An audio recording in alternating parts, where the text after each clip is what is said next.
গত বুধবার অক্ষয় তৃতীয়ায় দীঘার জগন্নাথ মন্দিরের দ্বারোদ্ঘাটনের পরে উপচে পড়েছিল ভিড়। শনিবার বেলা 3:30 নাগাদ ইস্কন কলকাতার ভাইস প্রেসিডেন্ট তথা মুখপাত্র দীঘার মন্দির থেকেই দাবি করেন, এই 3.5 দিনে 10 লক্ষের বেশি পুণ্যার্থী গিয়েছে মন্দিরে।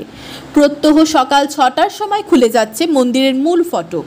দুপুর 1টা পর্যন্ত পুণ্যার্থীরা মন্দিরে প্রবেশ করতে পারেন। তারপর 2 ঘন্টা বন্ধ থাকছে মন্দির, ফের খুলছে বেলা 3টের সময়, খোলা থাকছে রাত 9টা পর্যন্ত।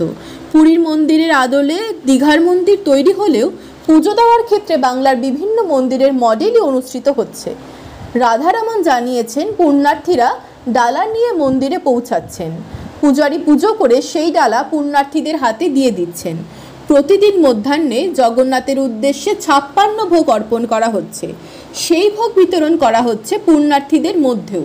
তবে প্রণামীর জন্য নির্দিষ্ট বাক্স রয়েছে।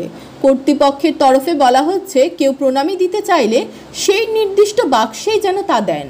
মন্দিরে আগত পুণ্যার্থীদের ভিড় সামলাচ্ছেন রাজ্য পুলিশ এবং সিভিক ভলেন্টিয়াররা। এক এক সময় তাদেরও হিমশিম খেতে হচ্ছে বলে খবর। রয়েছে ইস্কনের স্বেচ্ছাসেবকরাও। গত বুধবার সকাল 11:10 থেকে 11:30টার মধ্যে নিমকাঠের তৈরি জগন্নাথের মূর্তিতে প্রাণ প্রতিষ্ঠা সম্পন্ন হয়েছে। এই 20 মিনিটের মধ্যে রুদ্ধ দরজার ভিতরে পুরীর মন্দিরের রাজেশ দৈতাপতির নেতৃত্বে পুরোহিতেরা প্রাণ প্রতিষ্ঠার প্রক্রিয়া সম্পন্ন করেন। দেবতার সর্বাঙ্গে কুশ স্পর্শ করানো হয়। এরপর বেলা 12:30 নাগাদ ওই মন্দিরে পাথরের জগন্নাথ বিগ্রহের প্রাণ প্রতিষ্ঠা করেন ইস্কনের সেবায়েতরা।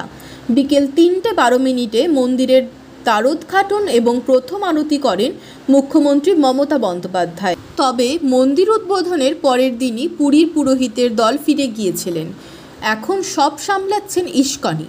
মুখ্যমন্ত্রী মমতা বন্দ্যোপাধ্যায়ও ঘোষণা করেছিলেন যে উদ্বোধনের পরেই মন্দিরের দায়িত্ব দিয়ে দেওয়া হবে ইস্কনের হাতে, আর মন্দিরের দেখভাল করবে একটি ট্রাস্ট।